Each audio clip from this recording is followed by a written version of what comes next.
पूज्याय राघवेन्द्राय सत्यधर्मरताय च ಭಜತಾಂ ಕಲ್ಪವೃಕ್ಷಾಯ ನಮತಾಂ ಕಾಮಧೇನವೇ.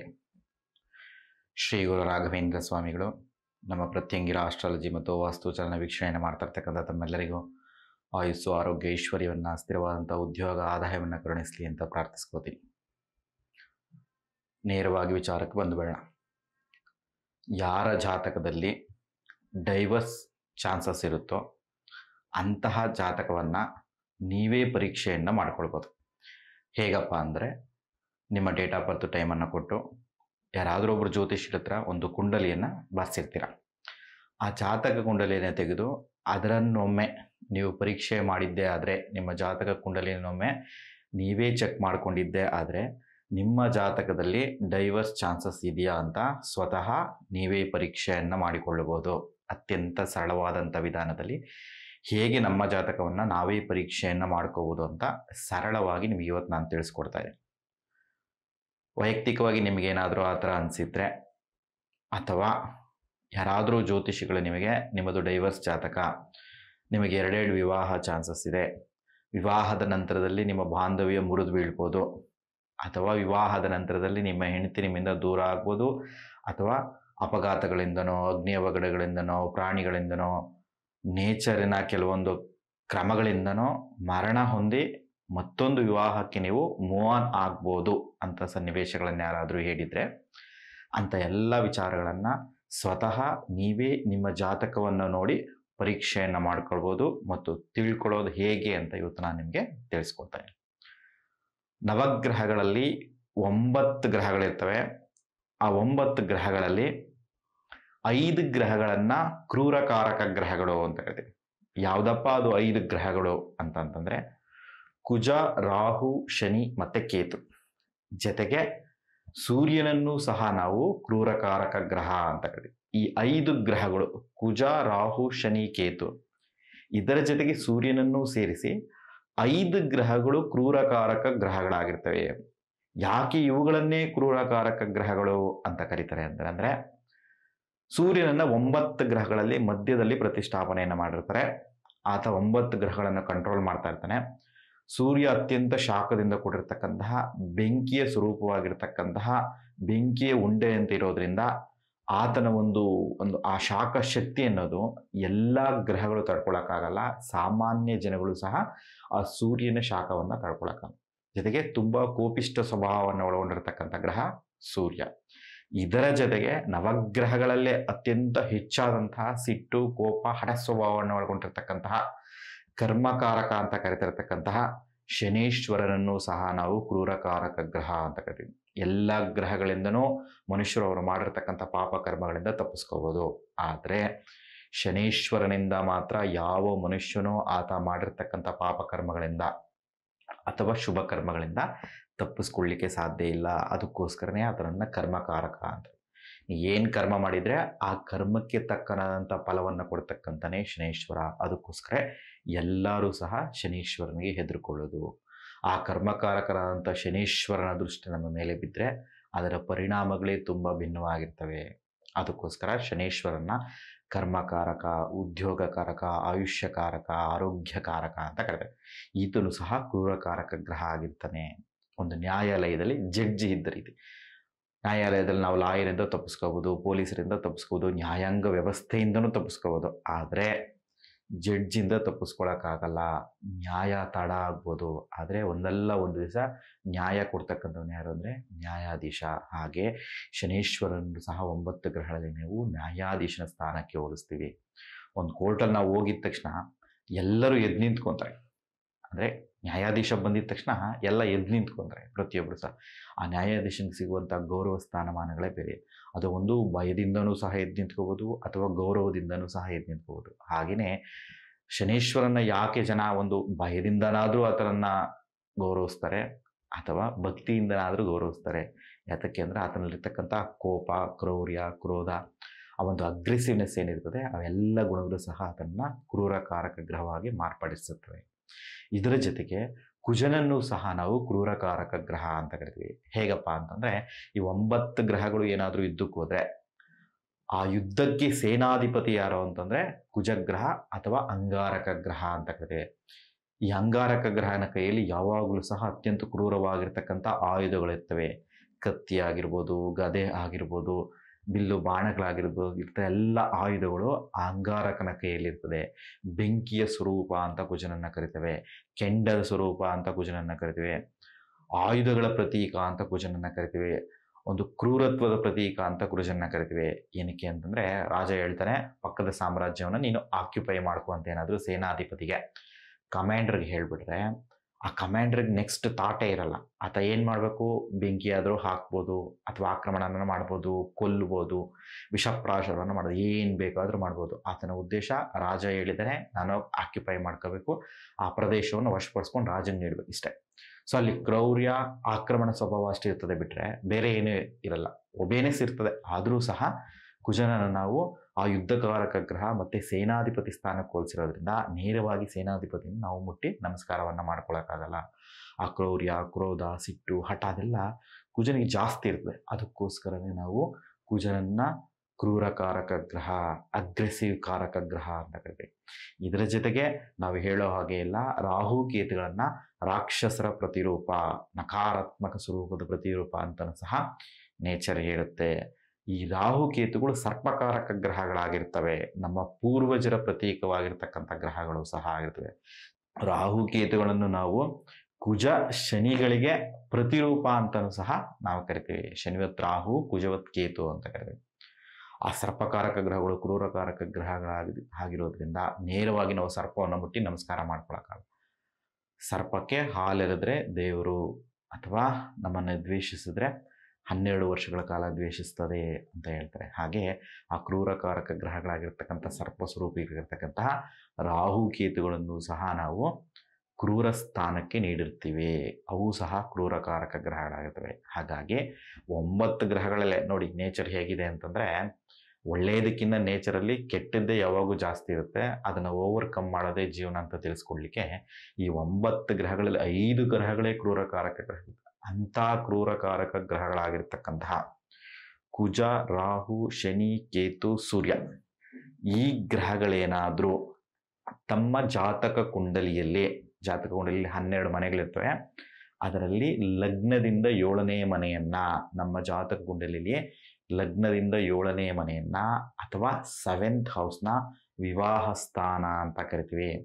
ಅಂಥ 7th ಹೌಸಲ್ಲಿ 7ನೇ ಮನೆಯಲ್ಲಿ ಕುಜ, ರಾಹು, ಶನಿ, ಕೇತುಗಳೇನಾದರೂ ಸ್ಥಿತವಾಗಿದ್ದರೆ, ಆ 7ನೇ ಮನೆಯಲ್ಲಿ ಸ್ಥಾನವನ್ನು ಪಡ್ಕೊಂಡಿದ್ರೆ, ಅಥವಾ ಲಗ್ನದಿಂದ ಏನಾದರೂ 7ನೇ ಮನೆಯನ್ನ ಕುಜ, ರಾಹು, ಶನಿ, ಕೇತುಗಳೇನಾದರೂ ವೀಕ್ಷಣೆಯನ್ನು ಮಾಡ್ತಾ ಇದ್ರೆ, ಆ ವಿವಾಹ ಸ್ಥಾನಾಧಿಪತಿಯೇ ಕುಜ, ರಾಹು, ಶನಿ, ಕೇತುಗಳಾಗಿದ್ದರೆ, ಕುಜ, ರಾಹು, ಕೇತುಗಳು ವಿವಾಹ ಸ್ಥಾನದಲ್ಲಿದ್ದು ಆ ಸ್ಥಾನ ಆ ಗ್ರಹಗಳಿಗೆ ನೀಚ ಸ್ಥಾನ ಆಗಿದ್ರೆ, ಅಥವಾ ವಿವಾಹ ಸ್ಥಾನಾಧಿಪತಿ ಕುಜ, ರಾಹು, ಶನಿ, ಕೇತುಗಳಾಗಿದ್ದು ಆ ಕುಜ, ರಾಹು, ಶನಿ, ಕೇತುಗಳ ಮೇಲೆ ಸೂರ್ಯನ ಪ್ರಭಾವ ಇದ್ದರೆ, ಶನೀಶ್ವರನ ಪ್ರಭಾವ ಇದ್ದರೆ, ಕುಜನ ದೃಷ್ಟಿ ಏನಾದರೂ ವಿವಾಹ ಸ್ಥಾನದ ಮೇಲಿದ್ರೂ ಸಹ ಅಂತಹ ಜಾತಕರು ಡೈವರ್ಸ್ಗೆ ಹೋಗ್ತಕ್ಕಂಥ ಚಾನ್ಸಸ್ ಇರ್ತದೆ, ವಿಚ್ಛೇದನಕ್ಕೆ ಹೋಗ್ತಕ್ಕಂಥ ಚಾನ್ಸಸ್ ಇರ್ತದೆ. ಅವರ ಜಾತಕದಲ್ಲಿ 2 ವಿವಾಹ ನಡೀತಕ್ಕಂಥ ಸಂದರ್ಭಗಳಿರ್ತವೆ.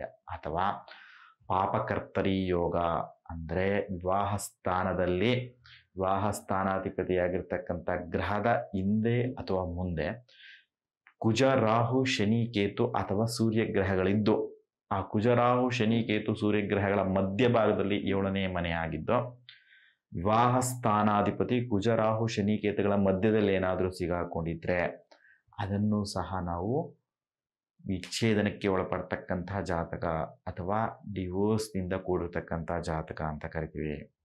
ಅಥವಾ ವಿವಾಹ ಸ್ಥಾನಾಧಿಪತಿ ಏನಾದರೂ ಕುಜ, ರಾಹು, ಶನಿ, ಕೇತುಗಳ ನಕ್ಷತ್ರದ ಮೇಲಿದ್ದರೆ, ಆ ಕುಜ, ರಾಹು, ಶನಿ, ಕೇತುಗಳ ನಕ್ಷತ್ರದ ಪ್ರಭಾವಕ್ಕೆ ಒಳಗಾಗಿದ್ದರೆ, ಕುಜ, ರಾಹು, ಶನಿ, ಕೇತುಗಳು ವಿವಾಹ ಸ್ಥಾನದಲ್ಲಿದ್ದು ಅದೇ ಸಂದರ್ಭದಲ್ಲಿ ವಿವಾಹ ಸಮಯ ಉಂಟಾಗಿ ಆ ಸಂದರ್ಭದಲ್ಲಿ ರಾಹು ದಶೆನೋ, ಕೇತು ದಶೆನೋ, ಶನಿ ದಶೆನೋ ಏನಾದರೂ ನಡೀತಾ ಇದ್ರೂ ಸಹ ಅವರು ಡೈವರ್ಸ್ಗೆ ಮೂವ್ ಆನ್ ಆಗುವಂಥ ಚಾನ್ಸಸ್ ಇರ್ತದೆ. ಹಾಗಾಗಿ ಯಾರ ಜಾತಕದಲ್ಲಿ 2 ವಿವಾಹ ಇರ್ತದೋ ಅವರ ಜಾತಕದಲ್ಲಿ 7ನೇ ಮನೆ ಅತ್ಯಂತ ಪ್ರಭಾವವನ್ನು ಒಳಗೊಂಡಿರ್ತದೆ. ಆ 7ನೇ ಮನೆ ಕ್ರೂರಕಾರಕ ಗ್ರಹಗಳಿಂದ ಕೂಡಿರಬಾರ್ದು. ಕ್ರೂರಕಾರಕ ಗ್ರಹಗಳು ವಿವಾಹ ಸ್ಥಾನದಲ್ಲಿದ್ದು ನೀಚ ಸ್ಥಾನವನ್ನು ಪಡ್ಕೊಂಡಿರಬಾರ್ದು. ವಿವಾಹ ಸ್ಥಾನದ ಮೇಲೆ ಕ್ರೂರಕಾರಕ ಗ್ರಹಗಳ ದೃಷ್ಟಿ ಇರಬಾರ್ದು.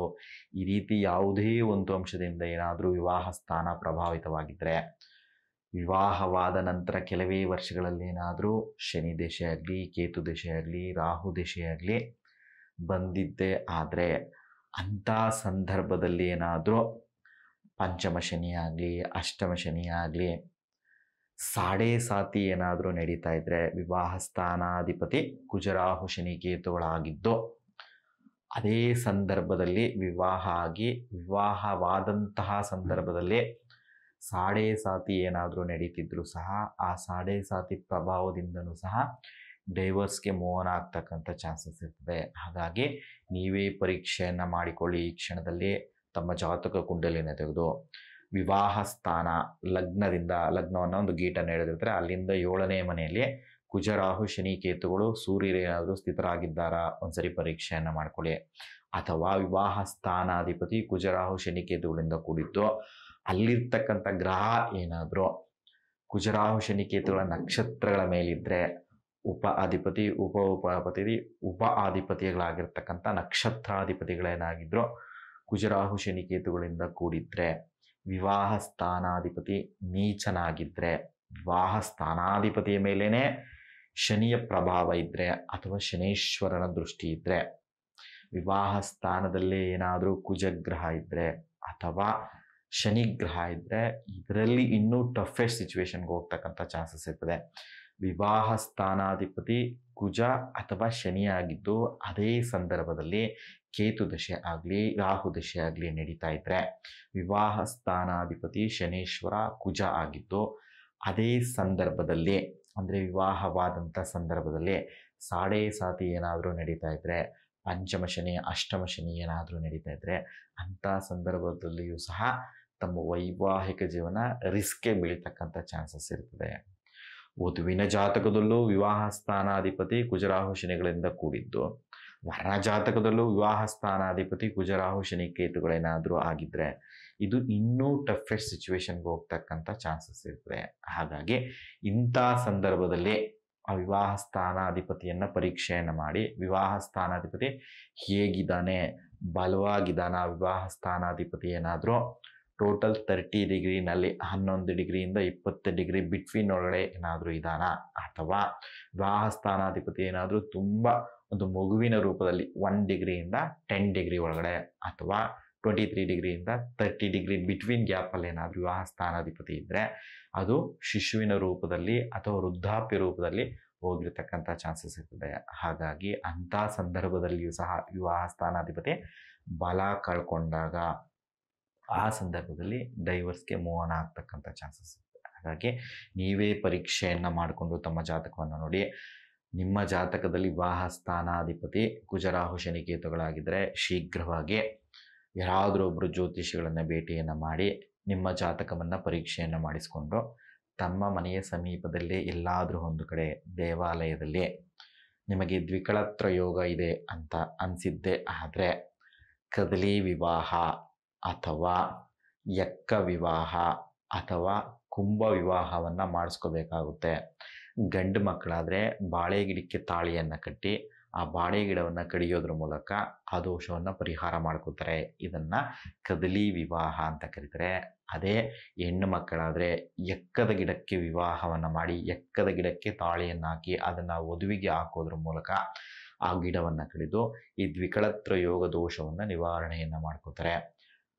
ಕೆಲವೊಂದು ಸಂದರ್ಭಗಳಲ್ಲಿ ನಮ್ಮ ದಕ್ಷಿಣ ಭಾರತದಲ್ಲಿ ಕಡಿಮೆ, ಉತ್ತರ ಭಾರತದಲ್ಲಿ ಕುಂಭ ವಿವಾಹ ಅಂತ ಮಾಡ್ತಾರೆ. ಒಂದು ಕುಂಭವನ್ನು ತಂದು ಒಂದು ಮಣ್ಣಿನ ಮಡಿಕೆಯನ್ನು ತಂದು ಆ ಮಣ್ಣಿನ ಮಡಿಕೆಯಲ್ಲಿ ಶ್ರೀಮನ್ನಾರಾಯಣರ ವಿಗ್ರಹವನ್ನಿಟ್ಟು ಅದಕ್ಕೆ ಪಂಚೆಯಿಂದ ಒಂದು ಅಲಂಕಾರವನ್ನು ಮಾಡಿ, ಹೂಗಳಿಂದ ಅಲಂಕಾರವನ್ನು ಮಾಡಿ ಕಳಶದ ರೂಪದಲ್ಲಿ ತಯಾರು ಮಾಡಿಕೊಂಡು ನಾರಾಯಣನ ಆಹ್ವಾನವನ್ನು ಮಾಡಿ ಆ ಕಳಶಕ್ಕೆ ನಾರಾಯಣ ವಿಗ್ರಹವನ್ನು ಒಳಗೊಂಡಿರತಕ್ಕಂತಹ ಆ ಕುಂಭಕ್ಕೆ ಶ್ರೀಮನ್ನಾರಾಯಣನ ಆವಾಹನೆಯನ್ನು ಮಾಡಿ ಆ ಕುಂಭಕ್ಕೆ ತಾಳಿಯನ್ನು ಹಾಕಿ ಆ ತಾಳಿಯನ್ನು ತೆಗೆದು ವಧುವಿಗೆ ಹಾಕಿ ಆ ಕುಂಭವನ್ನು ಒಡೆದು ಹಾಕೋದ್ರ ಮೂಲಕ ನಾವು ಕುಂಭ ವಿವಾಹ ಅಂತ ಮಾಡಿಸಿ ಶ್ರೀಮನ್ನಾರಾಯಣರ ಜೊತೆಗೆ ಆಕೆಯ ವಿವಾಹ ಆಗಿದೆ ಅನ್ನೋ ಒಂದು ಕಾನ್ಸೆಪ್ಟಲ್ಲಿ ಆಕೆಯ ಜಾತಕದಲ್ಲಿರ್ತಕ್ಕಂತಹ ವಿಕಳತ್ವ ದೋಷವನ್ನು ನಿವಾರಣೆ ಮಾಡ್ತಕ್ಕಂತಹ ವಿಧಾನವೂ ಸಹ ಅಸ್ತಿತ್ವದಲ್ಲಿದೆ. ಹಾಗಾಗಿ ನೀವೇ ಪರೀಕ್ಷೆಯನ್ನು ಮಾಡಿಕೊಂಡು ಅಥವಾ ತಮ್ಮ ಸಮೀಪದಲ್ಲಿರ್ತಕ್ಕಂತಹ ಯಾರಾದರೂ ಒಬ್ಬರು ನುರಿತ ಜ್ಯೋತಿಷಿಗಳ ಬಳಿಗೆ ಹೋಗಿ ತಮಗೆ ದ್ವಿಕಳತ್ವ ದೋಷ ಇದೆ ಅಂತ ಕನ್ಫರ್ಮ್ ಆಗಿದ್ದೇ ಆದರೆ, ನೀವು ಕೇಳಿ ಅವ್ರು ಹೇಳಿದ್ದೇ ಆದರೆ, ತಾವು ಕದಲಿ ವಿವಾಹ, ಎಕ್ಕ ವಿವಾಹ ಅಥವಾ ಕುಂಭ ವಿವಾಹ ಇದರಲ್ಲಿ ಯಾವುದಾದ್ರೂ ಒಂದನ್ನು ಮಾಡಿಸಿ ಆ ದೋಷವನ್ನು ಪರಿಹಾರವನ್ನು ಮಾಡ್ಕೋಬೇಕು. ಅಥವಾ ಸ್ವಯಂವರ ಪಾರ್ವತಿ ಹೋಮ ಅಂತ ಕರೀತಾರೆ. ವಿವಾಹ ತಡ ಆಗ್ತಾ ಇದ್ರು, ವಿವಾಹದಲ್ಲಿ ದೋಷಗಳಿದ್ರು, ವಿವಾಹ ಸ್ಥಾನಾಧಿಪತಿ ನೀಚನಾಗಿದ್ರು, ವಿವಾಹ ಸ್ಥಾನದಲ್ಲಿ ಕುಜರಾಹು ಶನಿಕೇತುಗಳು ಸ್ಥಿತವಾಗಿದ್ರು, ಇಂಥ ಸಂದರ್ಭದಲ್ಲಿ ಸ್ವಯಂವರ ಪಾರ್ವತಿ ಹೋಮವನ್ನು ಆಚರಿಸಿದ್ದೆ ಆದರೆ ಆ ದೋಷ ಪರಿಹಾರ ಆಗುತ್ತೆ. ಅಥವಾ ತಿರುಪತಿಗೆ ತೆರಳಿ ಅಲ್ಲಿ ಲಕ್ಷ್ಮೀನಾರಾಯಣ ಕಲ್ಯಾಣೋತ್ಸವವನ್ನು ಆಚರಿಸಿದ್ದೆ ಆದರೆ, ಉಮಾಮಹೇಶ್ವರ ಕಲ್ಯಾಣೋತ್ಸವವನ್ನು ಆಚರಿಸಿದ್ದೆ ಆದರೆ, ಈ ಕಲ್ಯಾಣೋತ್ಸವಗಳಲ್ಲಿ ಭಾಗವಹಿಸಿ ಅಕ್ಷತೆಯನ್ನು ತಮ್ಮ ಮೇಲೆ ಅಥವಾ ತಮ್ಮ ತಲೆಯ ಮೇಲೆ ಹಾಕ್ಕೊಂಡಿದ್ದೆ ಆದರೂ ಸಹ ಈ ದ್ವಿಕಳತ್ವ ದೋಷ ಪರಿಹಾರ ಆಗುತ್ತೆ. ಅಥವಾ ಸತತವಾಗಿ ಒಂದು 48 ದಿನ ಅರಳಿ ಮರ ನಾಗರಕಲ್ಲನ್ನು ಪ್ರದಕ್ಷಿಣೆ ಮಾಡಿದ್ರೂ ಸಹ ತಮಗಿರ್ತಕ್ಕಂತಹ ದ್ವಿಕಳತ್ವ ದೋಷ ಪರಿಹಾರ ಆಗುತ್ತೆ. ಕಾಳಹಸ್ತಿಗೆ ತೆರಳಿ ಕಾಳಹಸ್ತಿಯಲ್ಲಿ ರಾಹುಕೇತು ಶಾಂತಿಯನ್ನು ಮಾಡಿಸ್ಕೊಂಡಿದ್ರೆ ಆ ದ್ವಿಕಳತ್ವ ದೋಷ ಪರಿಹಾರ ಆಗುತ್ತೆ. ಅಥವಾ ಸರಳವಾಗಿ ಸತತವಾಗಿ ಒಂದು 48 ದಿನ ತಮ್ಮ ಮನೆಯ ಸಮೀಪದಲ್ಲಿರ್ತಕ್ಕಂತಹ ಗೋವಿನ ಬಳಿಗೆ ಹೋಗಿ, ಹಸುವಿನ ಬಳಿಗೆ ಹೋಗಿ ತೊಗರಿಯನ್ನು ನೆನೆಸಿಟ್ಟು ತೊಗರಿಯೊಂದಿಗೆ ಬೆಲ್ಲವನ್ನು ಮಿಕ್ಸ್ ಮಾಡಿ ಅದನ್ನು ಹಸುವಿಗೆ ತಿನ್ನಿಸೋದ್ರ ಮೂಲಕ, ಅಥವಾ ಸತತವಾಗಿ ಮಂಗಳವಾರ ಒಂದು 9 ಮಂಗಳವಾರ ಹೋಳಿಗೆಯನ್ನು ಒಬ್ಬಟ್ಟನ್ನು ತಯಾರು ಮಾಡಿಕೊಂಡು ಅದನ್ನು ತಮ್ಮ ಮನೆಯ ಸಮೀಪದಲ್ಲಿರ್ತಕ್ಕಂತಹ ಹಸುವಿಗೆ ನೀಡಿ ತಿನ್ನಿಸಿ, ಹಸುವಿನ ಗೋ ಪೂಜೆಯನ್ನು ಮಾಡ್ಕೊಂಡ್ಬಂದಿದ್ದೆ ಆದರೆ, ಗೋವನ್ನು ಪ್ರದಕ್ಷಿಣೆಯನ್ನು ಮಾಡ್ಕೊಬಂದರೂ ಸಹ ತಮಗಿರ್ತಕ್ಕಂತಹ ದ್ವಿಕಳತ್ವ ದೋಷ ಪರಿಹಾರ ಆಗುತ್ತೆ. ಅಥವಾ ವಲ್ಲಿ ಸಮೇತ ಸುಬ್ರಹ್ಮಣ್ಯ ಸ್ವಾಮಿ ದೇವಸ್ಥಾನ ಎಲ್ಲಿರುತ್ತೋ, ಸುಬ್ರಹ್ಮಣ್ಯನೊಟ್ಟಿಗೆ ವಲ್ಲಿ ಶ್ರೀವಲ್ಲಿ ಅಂತ ಕರೀತಾರೆ, ವಲ್ಲಿ ಶ್ರೀವಲ್ಲಿ ಅಂತ, ಆ ಸುಬ್ರಹ್ಮಣ್ಯನೊಟ್ಟಿಗೆ ಆತನ ಪತ್ನಿ ಇರ್ತಕ್ಕಂಥ ವಿಗ್ರಹವನ್ನು ದರ್ಶನವನ್ನು ಮಾಡಿದ್ರೆ, ಅಥವಾ ಅಂತಹ ಸ್ವರೂಪವಾಗಿರ್ತಕ್ಕಂಥ ಬಿಂಬ ಸ್ವರೂಪಿ ಪಟವನ್ನೇನಾದರೂ ಫೋಟೋ ಏನಾದರೂ ತಾವು ವಾಸ ಮಾಡ್ತಕ್ಕಂಥ ಮನೆಯಲ್ಲಿ ಇಟ್ಕೊಂಡ್ರೂ ಸಹ ಆ ದೋಷ ಪರಿಹಾರ ಆಗುತ್ತೆ. ಮಹಾಗಣಪತಿಯ ಸಮೇತವಾಗಿ ಸಿದ್ಧಿ ಬುದ್ಧಿ, ಮಹಾಗಣಪತಿಯ ಪತ್ನಿ ಯಾರಪ್ಪ ಅಂದರೆ ಸಿದ್ಧಿ ಬುದ್ಧಿ, ಈ ಸಿದ್ಧಿ ಬುದ್ಧಿಲಿರ್ತಕ್ಕಂತಹ ಮಹಾಗಣಪತಿಯ ಫೋಟೋವನ್ನೇನಾದರೂ ತಮ್ಮ ಮನೆಯಲ್ಲಿ ಇಟ್ಕೊಂಡಿದ್ದೆ ಆದರೆ, ಆ ಸಿದ್ಧಿ ಬುದ್ಧಿಯಿಂದ ಕೂಡಿರ್ತಕ್ಕಂಥ ವಲ್ಲಿ ಶ್ರೀವಲ್ಲಿಯಿಂದ ಕೂಡಿರ್ತಕ್ಕಂಥ ಗಣೇಶ ಅಥವಾ ಸುಬ್ರಹ್ಮಣ್ಯನ ಆರಾಧನೆಯನ್ನು ಇಟ್ಕೊಂಡ್ರೂ ಸಹ ಈ ದ್ವಿಕಳತ್ವ ದೋಷ ಪರಿಹಾರ ಆಗುತ್ತೆ. ಸತತವಾಗಿ 48 ದಿನ ತಮ್ಮ ಮನೆಯ ಸಮೀಪದಲ್ಲಿ ಇರ್ತಕ್ಕಂಥ ಶನೇಶ್ವರನ ದೇವಾಲಯಕ್ಕೆ ಬರಿಗಾಲಿನಲ್ಲಿ ನಡ್ಕೊಂಡು ಹೋಗಿ ಎಳ್ಳು ಬತ್ತಿಯನ್ನು ಹಚ್ಚಿ ಅಲ್ಲಿ ಸಂಕಲ್ಪವನ್ನು ಮಾಡಿ ಪ್ರದಕ್ಷಿಣೆಯನ್ನು ಮಾಡ್ಕೊಬಂದರೂ ಸಹ ಆ ಶನೇಶ್ವರನ ಆಶೀರ್ವಾದದಿಂದನೂ ಸಹ ತಮ್ಮ ಜಾತಕದಲ್ಲಿರ್ತಕ್ಕಂಥ ದ್ವಿಕಳತ್ವ ದೋಷ ಪರಿಹಾರ ಆಗುತ್ತೆ. ಹಾಗಾಗಿ ಇಷ್ಟು ಸರಳವಾಗಿ ತಮಗಿರ್ತಕ್ಕಂಥ ದೋಷಗಳನ್ನು ಪರಿಹಾರವನ್ನು ಮಾಡ್ಕೋಬೋದು. ಪ್ರಿಯ ವೀಕ್ಷಕರೇ, ತಾವೇ ತಮ್ಮ ಜಾತಕವನ್ನು ನೋಡ್ಕೊಳ್ಳೋದು ಹೇಗೆ ಅಂತ ಅತ್ಯಂತ ಸರಳವಾಗಿ ತಿಳಿಸ್ಕೊಟ್ಟಿದ್ದೀನಿ. ಈ ಕಾನ್ಸೆಪ್ಟ್ ನಿಮಗೆ ಅರ್ಥ ಆಗಿದ್ದೆ ಆದರೆ, ಈ ಕಾನ್ಸೆಪ್ಟ್ನ ತಮ್ಮ ಸ್ನೇಹಿತರಿಗೆ, ಬಂಧು ಬಾಂಧವರಿಗೆ, ಅಥವಾ ಯಾರ್ದಾದ್ರೂ ಒಂದು ವೈವಾಹಿಕ ಜೀವನ ಇನ್ನೇನು ಮುರಿದು ಬೀಳ್ತಾ ಇದೆ, ವೈವಾಹಿಕ ಜೀವನ ರಿಸ್ಕಲ್ಲಿದೆ ಅಂತ ನಿಮಗನ್ಸಿದ್ರೆ ಅಂಥವ್ರಿಗೆ ಶೇರ್ ಮಾಡಿ, ವಿಚಾರಗಳನ್ನು, ಈ ಒಂದು ಅವೇರ್ನೆಸ್ಸನ್ನು ಎಲ್ಲರಿಗೂ ಉಂಟು ಮಾಡಿ, ವೈಜ್ಞಾನಿಕ ವಿಚಾರಗಳನ್ನು ಶೇರ್ ಮಾಡೋದ್ರ ಮೂಲಕ ತಮಗೆ, ತಮ್ಮ ಕುಟುಂಬಕ್ಕೆ ಸಹಕಾರವನ್ನು ಕೊಡೋದ್ರ ಜೊತೆಗೆ ನಮಗೂ ಸಹ ತಮ್ಮ ಸಹಕಾರವನ್ನು ಕೊಡಬೇಕು. ನಮ್ಮ ಚಾನಲ್ನ ಸಬ್ಸ್ಕ್ರೈಬ್ ಮಾಡ್ಕೊಳ್ಳೋದ್ರ ಮೂಲಕ, ನಮ್ಮ ಚಾನಲ್ಗೆ ಲೈಕನ್ನು ಕೊಡೋದ್ರ ಮೂಲಕ, ತಮ್ಮ ವಿಚಾರಗಳನ್ನು ಕಮೆಂಟ್ ಮೂಲಕ ತಿಳಿಸೋದ್ರ ಮೂಲಕ ಸಹಕರಿಸಬೇಕು ಅಂತ ಹೇಳ್ತಾ ನನ್ನ ಮಾತುಗಳನ್ನು ಮುಗಿಸ್ತಾ ಇದ್ದೀನಿ. ಇಷ್ಟೊತ್ತು ನನ್ನ ಎಲ್ಲ ವಿಚಾರಧಾರೆಗಳನ್ನು ವೀಕ್ಷಣೆಯನ್ನು ಮಾಡಿದ್ರಿಂದ ತಮ್ಮೆಲ್ಲರಿಗೂ ನಾನು ಅತ್ಯಂತ ಮನಸ್ಫೂರ್ತಿಯಾಗಿ ಕೃತಜ್ಞತೆಯನ್ನು ತಿಳಿಸ್ಲಿಕ್ಕೆ ಇಷ್ಟಪಡ್ತೀನಿ. ಧನ್ಯವಾದಗಳು.